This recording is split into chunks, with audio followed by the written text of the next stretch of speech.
Good morning. Today is January 8th, 2025, Christmas weekday, Wednesday.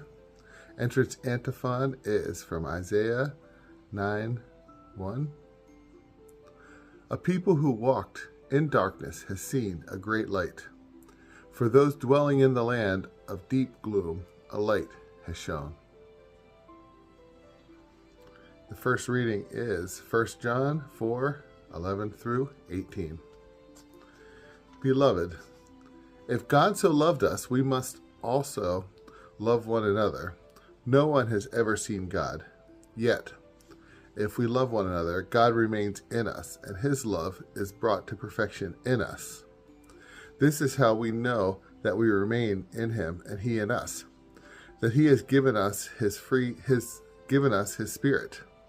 Moreover, we have seen and testify that the Father sent his Son as Savior of the world. Whoever acknowledges that Jesus is the Son of God, God remains in him and he in God. We have come to know that to believe in the love God has for us. God is love, and whoever remains in love remains in God and God in him. In this is love brought to perfection among us, that we have confidence on the day of judgment, because as he is, so are we in this world. There is no fear in love, but perfect love drives out fear, because fear has to do with punishment. And so one who fears is not yet perfect in love.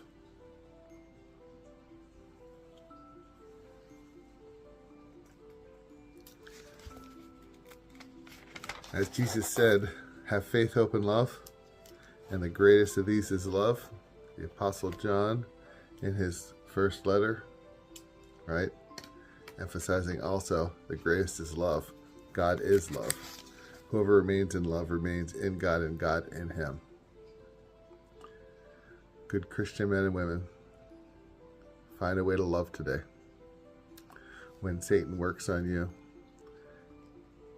or the devil tries to get you to hate, to despise, to criticize, at least once today, just turn and say, I know God is love, and how I'm supposed to act in this moment.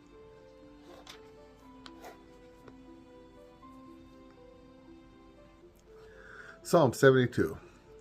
Lord, every nation on earth will adore you. O God, with your judgment endow the king, and with your justice the king's son. He shall govern your people with justice, and your afflicted ones with judgment. The kings of Tarshish and the isles shall offer gifts. The kings of Arabia and Sheba shall bring tribute. For he shall rescue the poor when he cries out, and the afflicted when he has no one to help him. He shall have pity on the lowly and the poor. The lives of the poor he shall save.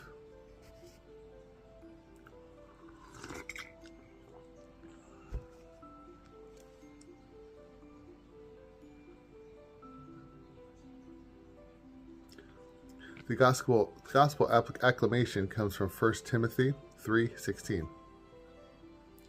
Glory to you, O Christ, proclaimed to the Gentiles.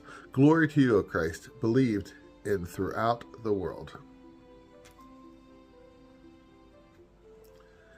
And our gospel reading is Mark 6:45-52. After the 5,000 had eaten and were satisfied, Jesus made his disciples get into the boat and precede him to the other side toward Bethsaida, while he dismissed the crowd.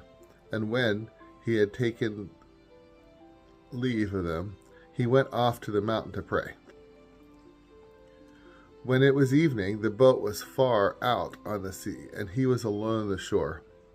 Then he saw that they were tossed about while rowing, for the wind was against them.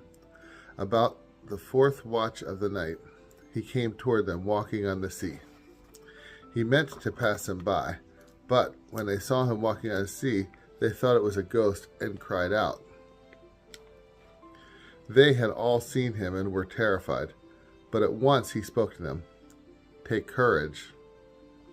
It is I. Do not be afraid. He got into the boat with them, and the wind died down. They were completely astounded. They had not understood the incident of the loaves. On the contrary, their hearts were hardened.